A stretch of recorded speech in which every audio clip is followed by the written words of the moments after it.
In 17th century France, the methods used to extract confessions were brutal and merciless.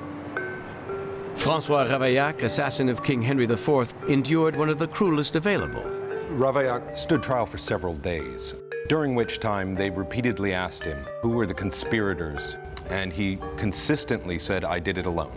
In the end, they found him obviously guilty and sentenced him to death. But before his execution, they decided that he was to be tortured. The torture that they used on Ravaillac was the torture of the brodequin. It consisted largely of two planks that were either bound or strapped together tightly around the legs. Big wooden wedges were hammered in between the bones of the knees, the shins, the ankles, and the small bones of the feet. By using pig's legs, we can get some idea of the effect that this device would have had on the legs of a human. Excruciatingly painful by all accounts. This particular torture, it could be extended almost indefinitely. You could drive more and more wedges, let him recover, return to the same procedure. In the case of Ravaillac, we know 3 wedges were used. The first one between the knees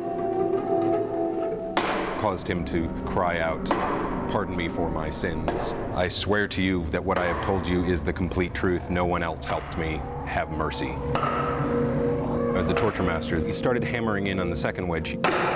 He cried out to heaven, "God, forgive me for my sins. Accept these torments as punishment for my misdoings and allow me into heaven," saying any tortures of hell are going to pale in comparison to what I'm currently enduring.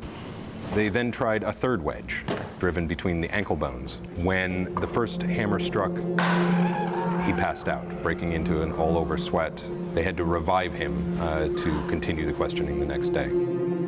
At no point during Ravaillac's torture did he ever indicate that anyone was in any way even remotely involved in assisting him. After what he endured, it seems quite clear that Ravaillac's crime was a solo act of a religious fanatic. If they had, he would have implicated them, and no, there was no conspiracy, at least in my opinion. In the end, Ravaillac was sentenced to death and was drawn and quartered. He was literally torn apart by horses.